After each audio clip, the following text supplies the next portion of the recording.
I'd like to acknowledge the traditional and true owners of the land on which we are gathered today. I am zooming in from the lands of the Bunurong people of the Eastern Kulin Nation. I'd like to acknowledge elders past and present, and that sovereignty was never ceded. This always was and always will be Aboriginal land. I'd also like to acknowledge the legacy of First Nations astrologers and astronomers who were the first people to track heavenly motion and are the oldest continuing culture doing so today, which is the topic of this seminar today. So just if you notice me like looking down a bit, that's because my notes are down below. And I have to I can't have my notes on my screen while also having my PowerPoint on my screen. So here's an outline of what we'll be doing today. So we're going to have a brief introduction to Hellenistic astrology, Venus and classical astrology. Some of the things here I sort of edited out, but I think you'll like what I have better, which is case studies of what it's like to have Venus in Aries in your birth chart. And after the lecture, which will run for maybe 30, 40 minutes, we're going to have a 5-minute break and then come back and we'll have a roughly 45-minute Q&A for the rest of the time we have together. And it's a pretty cute, kind of cozy crowd, lots of people, but not too many people. So we get to have a nice back and forth with each other here. And you do not have to have Venus and Aries in your birth chart to ask a question about Venus and Aries, or just Venus in general, or astrology in general. So the Q&A can be about any topic you wish. I'll just do one last check in case somebody's like trying to get in and like failing. Okay, so I think that's everybody that we're having today. Some people might not have, I just want the recording. So here are some provocations for this chat, for our discussion. So Venus is currently in the sign of Aries, which is the sign of Venus's detriment. And detriment just means that the planet is in a difficult condition. The planet is stressed and unable to express itself in its natural state, you know? And you could say that this applies to the state of our own planet right now, given all the many circumstances we are facing. So when a planet is in the state of detriment, the planet has to find ways to get what it wants in unconventional ways. It has to get creative, it has to be daring, and it will face opposition. It will face being misunderstood and misconstrued, which is what we're going to be seeing in some of the case studies that I've got lined up for later. We're going to be looking at some charts of actual historical figures, and we're going to analyze like how Venus in Aries plays out in their chart. And I'd love to invite you to reflect on how this might be speaking to your own chart.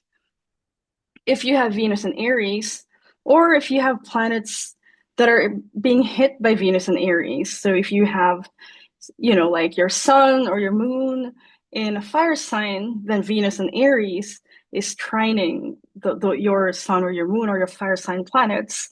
And that means you will be getting hit by some of this energy we're talking about today. So, gosh, we'll stay in the slide for a bit. So detriment, what is detriment? Detriment is one of those key concepts that sets classical astrology apart from, what we usually encounter in astrology in like apps, like a lot of the mainstream astrology apps or YouTube or TikTok, or, if we Google our stuff, we don't really encounter the concept of detriment. And detriment is part of what's called essential dignity in classical astrology. So my training is in classical astrology, and dignity is the idea that some signs are better or worse for some planets, that planets don't behave the same way across all the signs. And in modern astrology, that doesn't matter at all. But in classical astrology, this is what enables decision making. So, for example, if you're an ancient leader and you know that the planet ruling your ascendant or your town's ascendant was in excellent condition, then you'd be more likely to make bold moves than if it were not the case. So this is a very brief crash course on classical astrology, right?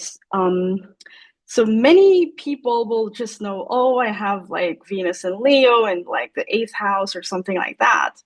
But maybe you wouldn't have seen what it's like on an actual chart. So crash course on classical astrology. So this is the birth chart. It's a wheel. It's usually depicted in the form of a wheel. The ascendant, where it says AC, is in the first house on the eastern part of the chart. Then you're going to be like, Angelita, that's like the left-hand side. But the birth chart is like a selfie of the sky at the time you were born. So if you think about selfies or like mirror view on Zoom, right? It's like, it's flipped. So this is the east where the ascendant is, and then the west is where like the 7th house is. Then, you have the north at the bottom of the chart, and then up in the 10th like house area, that's the southern part. So it's really like, literally like a selfie. It's all like flipped mirror view. And what it is as well is it's an outline of the natal promise of what's possible for you in this lifetime.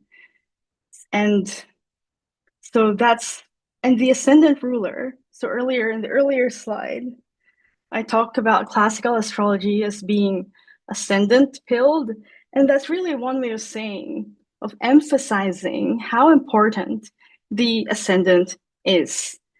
So the ascendant is what sets the chart into motion. So like literally the helmsman, the ascendants got their hand on the wheel.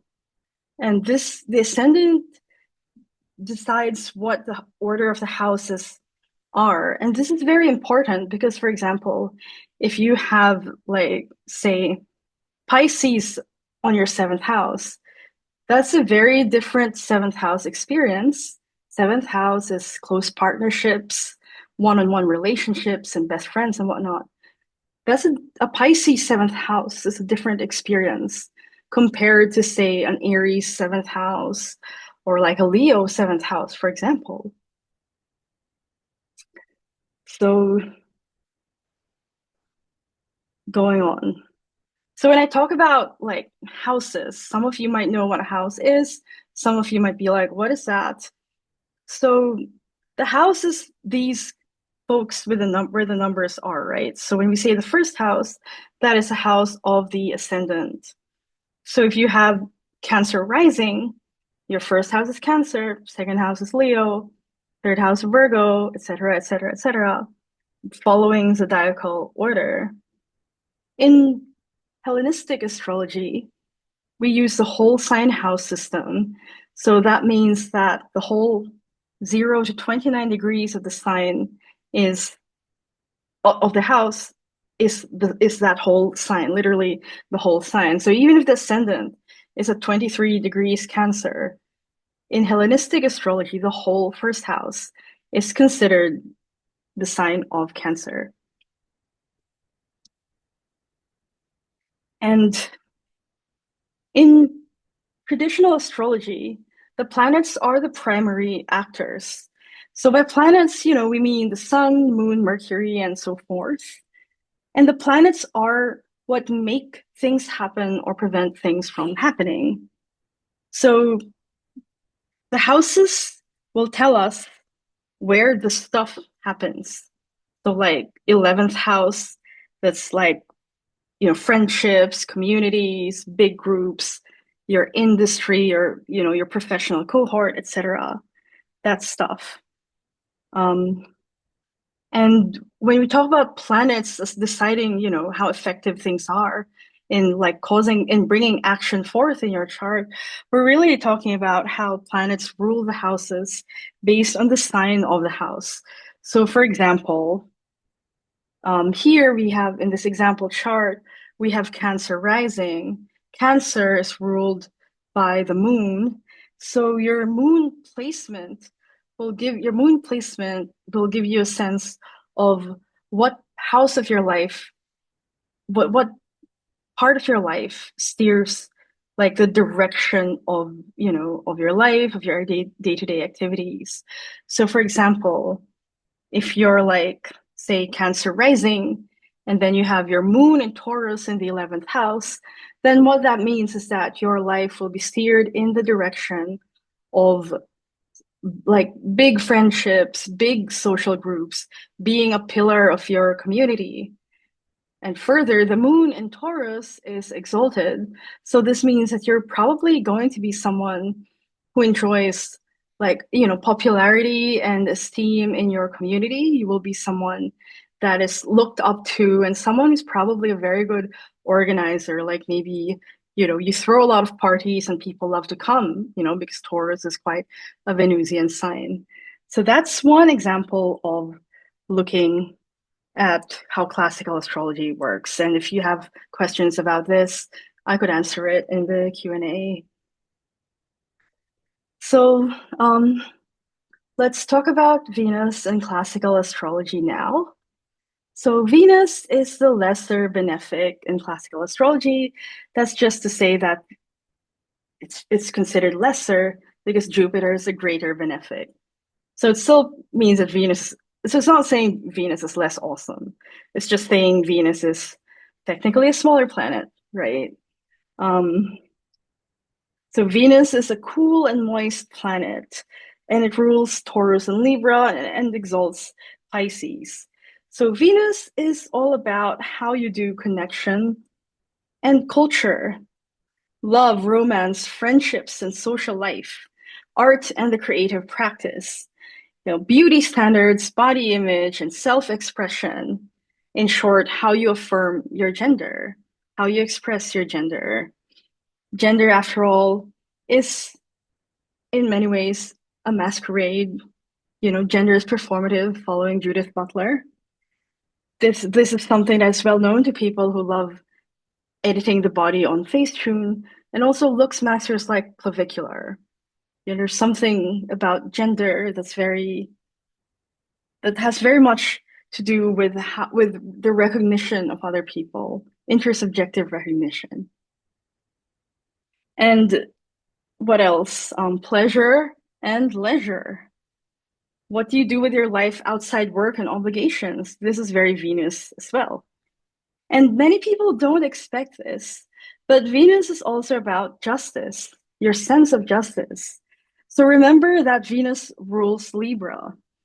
And Libra is a sign that we associate with balance and fairness, cooperation and collaboration. This means that Venus is quick to identify things that are unfair about any situation. Venus can notice if someone's forgotten to pay their contribution to like a dinner party or a group lunch, or division of labor in household chores. And Venus is also a significator of an interest in gender justice and feminism. So people whose professions are related to women's issues, women's rights, women's health, often have Venus in their career houses. And we'll look at some examples of this later on in the chart examples. So here, just emphasizing all the stuff that I said earlier, Venus is fundamentally social. Venus is how you connect. Venus is how you express. And obviously a fuller sense of your Venus experience not only has to do with the sign your Venus is in, but the house that your Venus is in and the interaction between your Venus and other planets in your birth chart and their placements. So now let's talk a little bit about Aries and why Venus is in detriment in Aries, why Venus struggles in Aries. So Aries is the diurnal domicile of Mars, which means that this is the extroverted and outward expression of Mars qualities. It's a hot, dry sign. The Marsness of this sign is more explicit, less subtle, less psychological than Scorpio. Mars is darker and more probing and subterranean domicile. So as a bestial or feral sign whose emblem is a ram, Aries comes across as uncultivated, impatient with polite society, running on instinct rather than norms. And a cardinal fire sign, Aries makes quick, bold moves without advanced planning. So if you've seen the Netflix show One Piece, exemplified by the character of Monkey D. Luffy, I would say that this character embodies Aries energy. So he's optimistic, he's frank, he's bold, he'll say whatever's on his mind. He's often criticized for trusting too easily or acting on instinct rather than strategy. Although if you see the show, you'll see that he often gets away with it. And in a lot of ways, he was right about a lot of things. He's energized by a fight and unafraid of competition. So it's no wonder that the One Piece flag is flown at youth-led uprisings all over the world, from Bangladesh to Indonesia to the Philippines, and even here in Norm. And Aries is the sun's exaltation sign. It's where the sun is confident, expressive, and secure. So Aries has the solar qualities of self-interest, authenticity, decisiveness, and it likes to be visible, it wants to be seen. And Aries also needs external validation. So that's Aries in a nutshell. So now let's talk about Venus and Aries specifically, because that's what this seminar is about. So again, Venus is about love and romance, art and creative practice, pleasure and rest, and your sense of justice. And Venus is naturally inclined towards fairness, cultivation, and charm, cooperation and balance, and the fine art of being chill. Venus in Aries, however, is the opposite of chill, as you can see in this rather long list of Venus in Aries qualities. So yeah, Venus in Aries is definitely not chill. Venus in Aries is uncompromising, unsentimental, unapologetic, and unconventional. Venus in Aries asks forgiveness later, not permission beforehand. Well, I would probably say more likely they don't ask for forgiveness at all. There are a lot of really good qualities of Venus and Aries that we see here. That Venus and Aries is uncompromisingly authentic. Venus and Aries, in a lot of ways, is not super personal. Like it's self-interested, but not personal. Like being rejected by Venus and Aries isn't about being told like, oh, you suck. It's more like Venus and Aries is like, I prefer something else right now. So it doesn't have that sense of being personal or targeted. This is just somebody that's always choosing what they want, what they believe in, what they're convinced of, instead of being too adaptational, being too collaborative, or being too accommodating. Like Venus in Aries is the opposite of accommodating. And some perhaps negative points, Venus in Aries risks burning bridges due to recklessness and impulsivity, risks being associated with bluster rather than results, and doesn't get attached to fleeting emotional states, so they can get angry quickly, but they can also get over it quickly. Perhaps they just need a quick vent and they're genuinely over it. They don't marinate in lifelong grudges, Wuthering Heights style, like perhaps a Scorpio might. And one big risk with Venus and Aries is the risk of burning out when taking on too much. And thus, things are left half done or abandoned.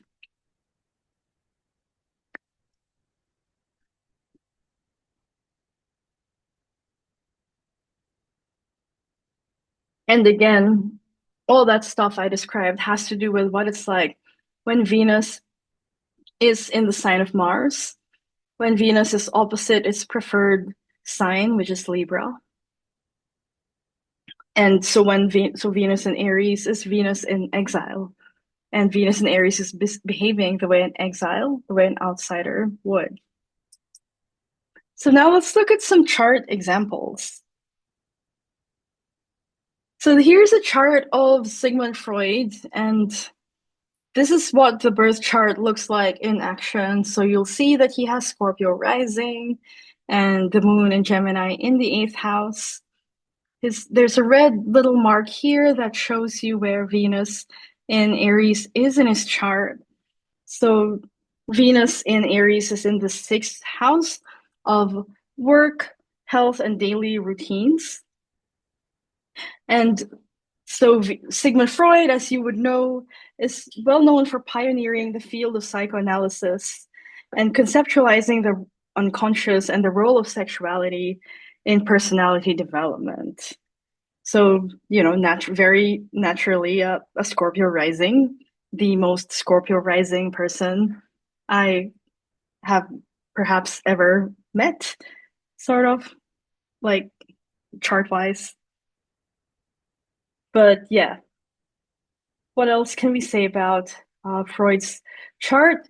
So Venus in Aries rules his 7th house of Taurus and Libra, which is his 12th house. Now, Venus, like I mentioned earlier, is a significator of gender-related issues. And Freud developed the controversial clinical method of psychoanalysis through sustained one-on-one long-term collaborations, so 7th house, with mostly young women patients who were burdened with the weight of family secrets, anxieties about desires, and social expectations. So this is one way we see the ruler of the 7th house, which is Venus, in the 6th house of labor and daily work, with Venus giving us an indication of the kinds of clients that Freud has. And we also see that Venus in Aries, 26 degrees of Aries, is trining his midheaven in Leo, which also is giving us an indicator that this has to do with his career. His Venus is not only just about his daily life, his daily routine, his practice as a doctor, but also that it became his profession, his calling, like what he became known for. It was more than a job, it became fundamentally who he was to the world. Okay, there's apparently 2 chat things here. Everyone with Mars, yikes. Yeah, was that about the yeah, so I think I'm feeling like, is that a comment on Venus and Aries being opposite Mars and Libra? Like that's absolutely right. Yeah, okay. Oh, I can see the chat. I love that. Yeah. No, and I love that. It's definitely that sense of that they are in like reception, like in that they're Venus is in the sign of Mars and Mars is in the sign of Venus, but also that they're both in detriment, right? So Venus is in the sign of Aries, pining for Mars. Mars is in the sign of Libra and retrograde. pining to be in Aries instead. So there's definitely that sense of repression, right? When you think about a planet in detriment, you're thinking of that the planet's natural state is suppressed, that there's something in there that wants to express itself, but is staying beneath the surface or is unable to be expressed like in a free and happy and like relaxed way. All right, now I lost the chat. Like I had it earlier and I could see what people were saying. But yeah, okay, cool. And so and now and just talking a little bit more about that. So this is an oversimplification of what psychoanalysis is. But Freud learned over time that through regular conversations with his women patients, he realized that for many of them, just the act of being able to speak freely was healing in some for some of them. He realized that the price of participating in respectable middle class European society or civilization is freedom without repressing many of our natural urges and instincts. So Aries, very instinctual, very like, doing what you want when you want on your terms. Without repressing that, human society cannot sustain itself, Venus. So society exists on a compromise, Mars and Libra, that comes at a cost. And Freud's text, Civilization and Its Discontents, gives peak Venus and Aries, opposite Mars and Libra, right? The idea that civilization, Venus, is necessary but costly. There's a trade-off, there's always a trade-off. And the repression of what we give up to belong to society can sometimes have the effect of choking us and poisoning us and making us sick. And to be clear, I'm not like trying to say that Freud is any kind of, feminist or gender diversity advocate. He still very much was a product of his time. He himself was swept up in his own desire for respectability as someone who, as a Jewish man, was an outsider to mainstream, stuffy, middle-class European society. But his professional curiosity about women's health and about how there was more to the illness of hysteria than the ancient presumption about it being related to something about, wombs being out of place and whatnot.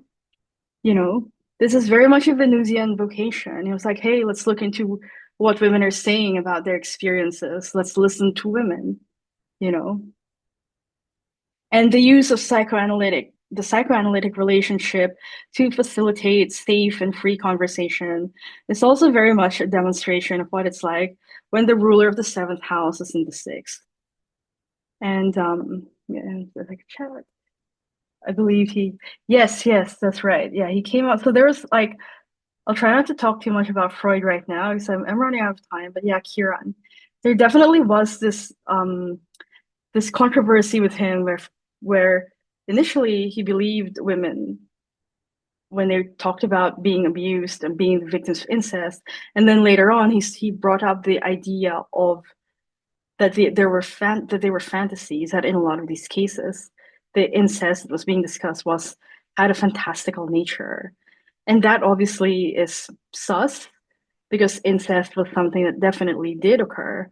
And there were many young women patients that pushed back at him and called him out on what he was doing, which is why I definitely would not consider him a feminist, nor do I think he would consider himself a feminist.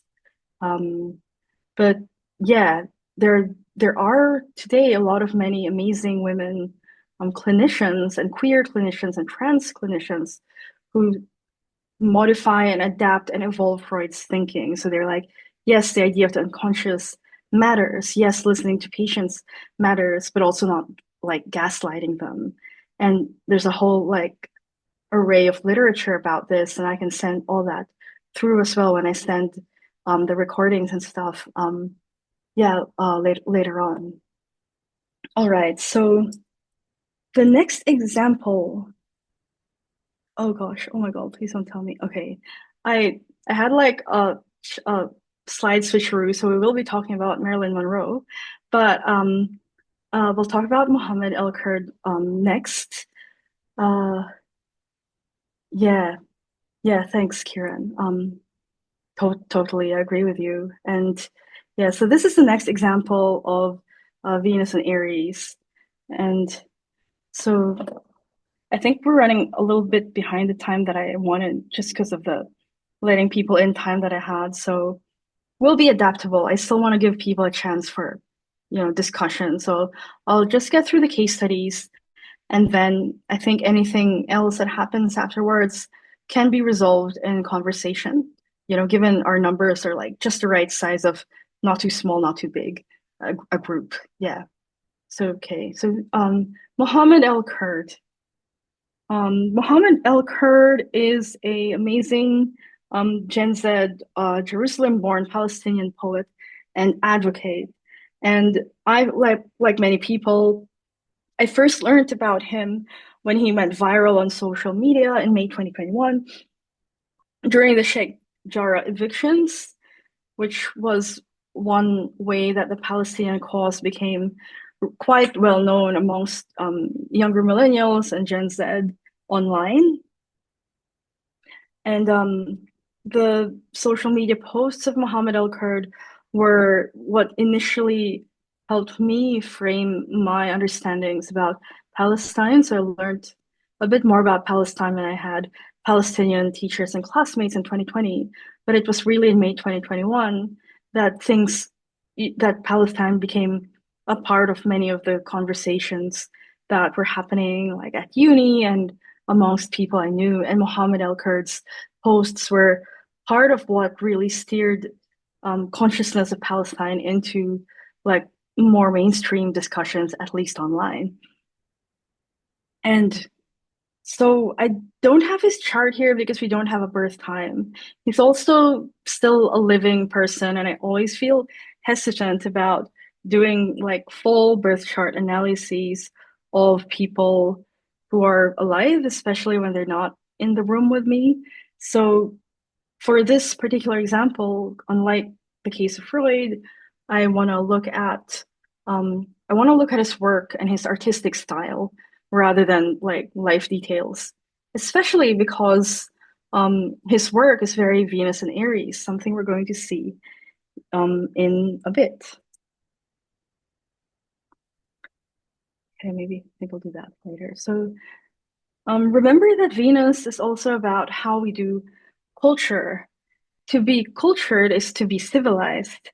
Indigenous people all over the world, including some of the people that are in this chat are, and including in my homeland, the Philippines, have been brutally colonized and genocided on the basis of European systems that we are uncivilized, that we have no culture or technology.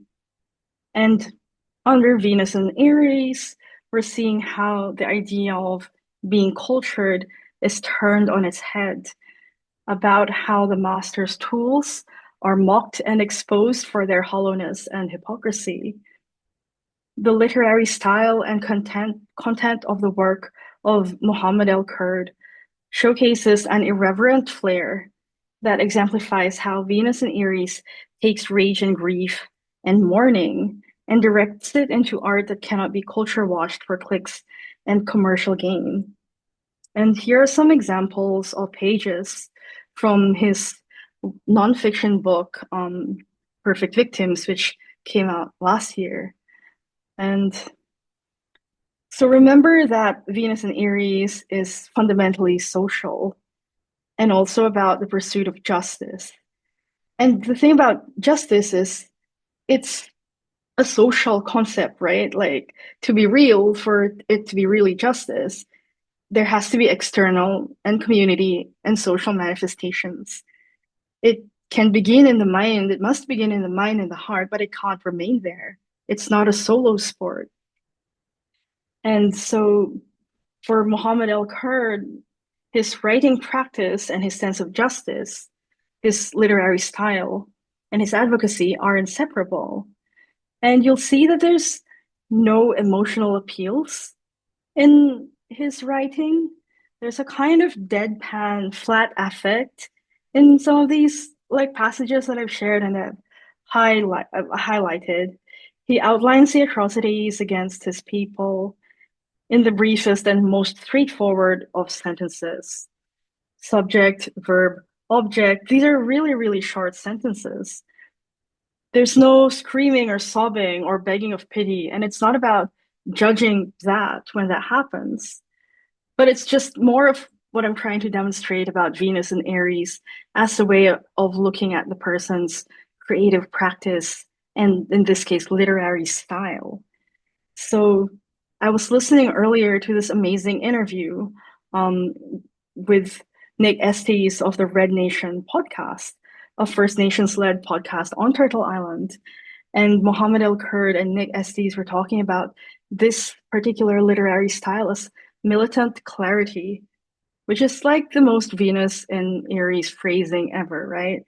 And this is a phrasing developed by the Lebanese psychoanalyst Lara Shihai, who wrote this, who is one of the people I was talking about earlier, how she takes a lot of the ideas of Freud and really evolves them and includes decolonization and racial justice as fundamental foundational concepts, not just, you know, like familial and suppressed incestuous desires, right? And in the interview, like Mohammed El-Kurd describes pity as an unproductive framework. For him, Palestinians don't need pity, they need dignity. And dignity means being able to name your oppressor, not having to pussyfoot around language. Dignity means acknowledging that someone may not be well versed in, you know, like cultural elite speak, to call a spade, or more specifically, to call a genocide. And Palestinians don't need to be cast as perfect victims, as medics or journalists or heroes, for the atrocities against them to be recognized as atrocities, and or for us to be able to say that these atrocities should be stopped by any means necessary. And so I was watching Hassan Piker's stream a couple of weeks ago, and he had a guest who was a Jewish activist.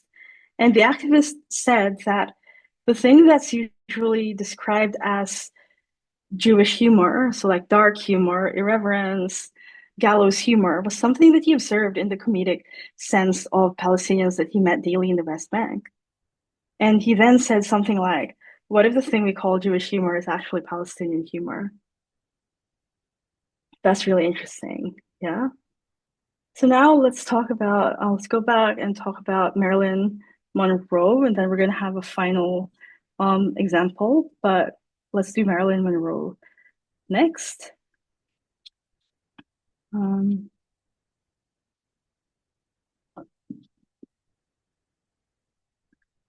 Marilyn Monroe became world famous for her beauty. So this is Marilyn Monroe's chart. And she's got Venus and Aries in the ninth house, conjunct her part of fortune. She's got Leo rising, which is something that we totally see in her. She became world famous for her beauty, her appearance, her sex appeal, and her relationships with powerful men. And some might say that her once in a generation beauty got her in trouble, which is one way of analyzing her Venus and Aries, right? Venus beauty, Aries trouble. But I'm more interested at looking at her overlooked Venusian qualities: social capital, audacity, and passion for social justice. So when the now iconic singer Ella Fitzgerald was still an emerging artist, Marilyn Monroe, then a superstar, personally vouched for Fitzgerald to an LA nightclub.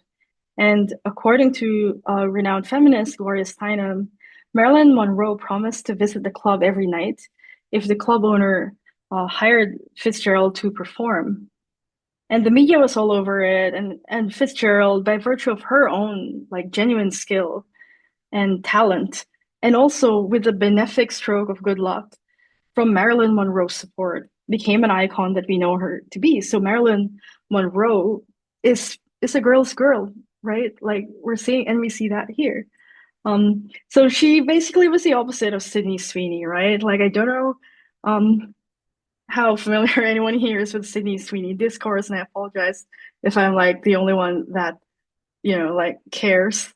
But Sydney Sweeney is like the Gen Z generation's blonde it girl, but she's the complete opposite of Marilyn Monroe, or at least she's so far turning out to be that. Hopefully, perhaps later in life there might be a shift, a pivot, I don't know.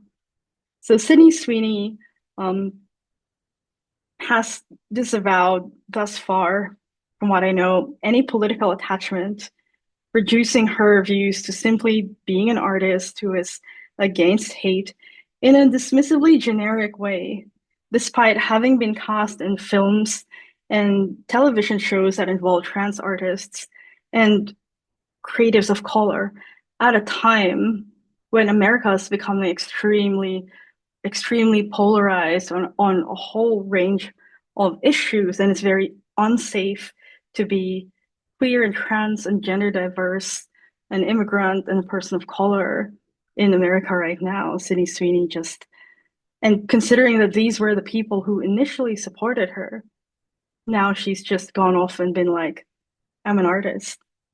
I'm against hate. I don't dabble in politics. And yeah, exactly. MAGA loves Sweeney, although there was a time when MAGA men were calling her mid until she did that Gene Sad and suddenly her boobs were MAGA or something, which is interesting. And if anyone here has some thoughts later on, we can definitely discuss. And we can discuss later out loud as well, which could be more fun than like typing and stuff. So Marilyn was the opposite of Sydney Sweeney in other ways as well. So, according to an article by Jacqueline Rose, her Marilyn Monroe's desire was to be a serious actress and a proper artist. And I think some of the folks here in the room who are artists might, find that this resonates with you as well. She said, "I'd like to be a fine actress. I don't want to be I want to be an artist, not an erotic freak. Please don't make me a joke." She told an interviewer once, "Please don't make me a joke." And this was a time when she was doing a lot of comedy, right? She's also a comedian, a comic actress. She said, "Please don't make me a joke. End the interview with what I believe. I don't mind making jokes, but I don't want to look like one.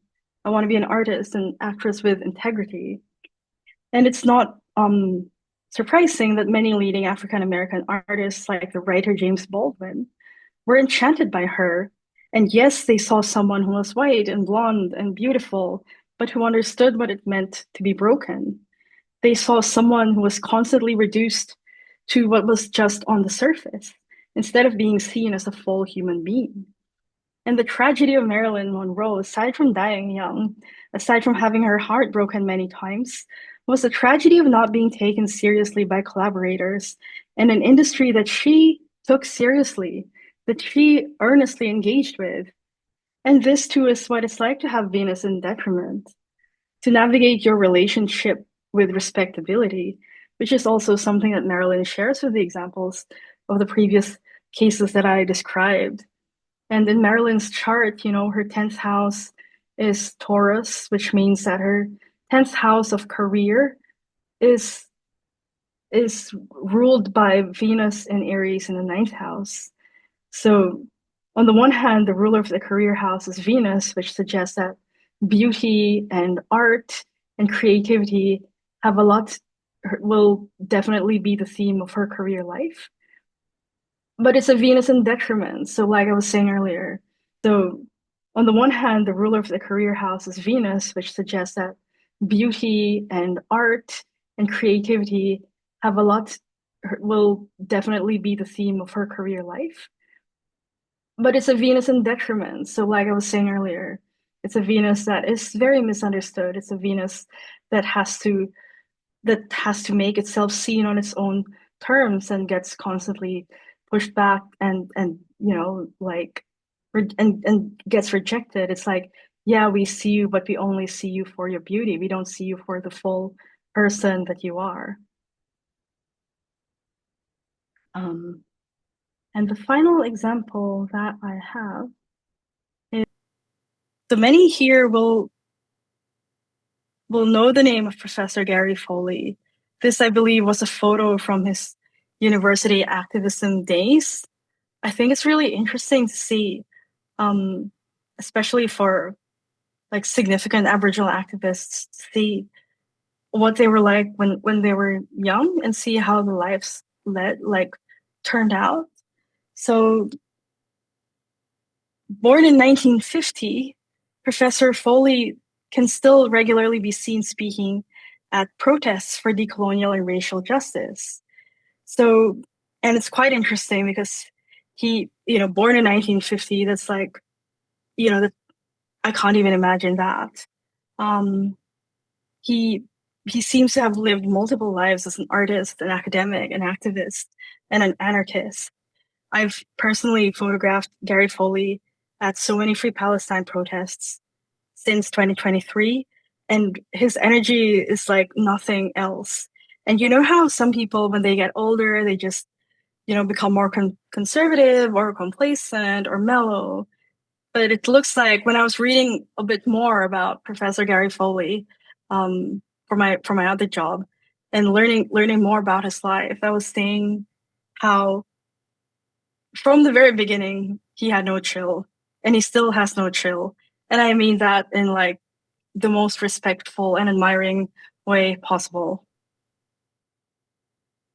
So in a cardinal fire sign, Venus in Aries is an initiating energy. And born in 1950, Professor Foley eventually co-wrote and performed in some of the earliest Aboriginal plays and films. He was involved in the 1972 Aboriginal tent embassy in Canberra, protesting against the McMahon government's rejecting of Aboriginal land rights in a time when public opinion was just starting to shift in support of justice for Aboriginal people, especially after the 1967 referendum. So protesters drove to Canberra and pitched a beach umbrella on the lawn opposite the old Parliament House after realizing there was actually no law preventing them from doing this. So we're seeing already the Venus and Aries qualities here, like audacity, unapologetic, not asking permission, and also just having a kind of larrikin quality. It's like you have Parliament House, so stern and respectable and, institutional and like buttoned up. And then you have the beach umbrella and Aboriginal activists sitting there. And, and I try to imagine what that energy must have felt like. And I'm thinking, it must have been electric. It must have been like what I saw when I visited the student camps at the University of Melbourne and other universities where there were student encampments for Palestine in these past 2 years. The kind of energy that you don't really see before, so you don't really imagine it before, but then it's right in front of you, and it's new, and it's so out of the ordinary, and it's very like visual, it's very visceral. A lot of media came and documented this. And this was also happening at a time when the Aboriginal Black Power movement was getting inspired by the more radical civil rights activists and the Black Panther activists in America. So that was like concurrently happening. We're seeing like a lot of um like shared themes and shared dynamics across the continent. And Professor Foley described it like this: the McMahon announcement positioned First Nations people as aliens in our own land. So, like other aliens, we needed an embassy. So, I don't know, it makes perfect sense to me. And so, like I was saying, Venus and Aries is polarizing. And some of Professor Foley's history, as he describes in the book Tangled Up in Black, which is an amazing book, and I highly recommend that you read it. It's very conversational. It's not super academic at all. It's really easy to read. And he talks about how he was expelled from his high school in 1966, despite being one of the first Aboriginal students to achieve senior level, and despite being a high performing student. And reading the book from the vantage point of 2026, it's clear to see that this experience is apartheid. It's segregation. In the book, he talks about how angry he felt at being expelled, even if he was performing at an excellent standard. And he talks about how he became, later in life, he became distrustful of his own memory, and how he was like, what if it didn't really happen? What if, because he was expelled in person. So it wasn't like there was a document that said, like, it, you have failed, because he didn't fail. He was a high performing student. He was expelled by the headmaster in person. And so now he was wondering, what if it wasn't like that? What if that wasn't what happened? And this is colonial gaslighting in the way the colony teaches those it subjugates that their testimony alone is insufficient, that they are fundamentally untrustworthy, that they require white settler co-signing to be taken seriously, which is something that we also see in the example of El-Kurd and the Palestinians. And eventually, Professor Foley came across a speech by a white female MP who had been in his high school class and who had witnessed what happened. And she talked about it years later in a speech. And so this also, I think, speaks to how those of us who are settlers can practice allyship and walking with in a way that maybe doesn't seem dramatic or a lot, but it's important too, right? To witness and validate and dignify Aboriginal pain, to hold it in our memories, and to acknowledge that yes, this is us too. This is our history. We are participating in this society that enables this. And Professor Foley wrote about that, like that he said, for the first time since 1966, when that woman, when that MP gave that speech, he said, for the first time, I had the independent verification of an incident that I had been certain about, that no one but me had even noticed. It was a dramatic moment in my research that reduced this tough old Black Power man to tears. And he wrote to her, and they had a conversation, and he thanked her for supporting him. And perhaps on like a closing note, just to emphasize the detriment state of Venus and Aries, he made many enemies, including some former colleagues in the Aboriginal affairs space. Venus and Aries is an exiled Venus, and like I was saying earlier, faces opposition and misunderstanding. He talks about stuff like how former colleague dubbed on him to ACO at the time when he was involved in radical Black Power movement. So that's a pretty intense experience to live with. But today, despite bouts of ill health, Professor Foley is still showing up. He shows no signs of stopping. He shows up at a large numbers of Free Palestine like rallies as a speaker, and sometimes I even see him like joining the rallies, even not as a speaker, but just joining the march. And I think that's really impressive, and it really shows how Venus in Aries does things and thinks differently and lives on a different level spiritually, on how just navigating what belonging or unbelonging means in this society. And we've seen some really interesting examples across different art forms and different genders and different time periods. And there's absolutely no way I'm going to be able to go into that, but perhaps some closing reflections as I wind down my little lecture. Here are some reflections that we can think about before the Q&A, some prompts perhaps for for the last act of Venus and Aries season.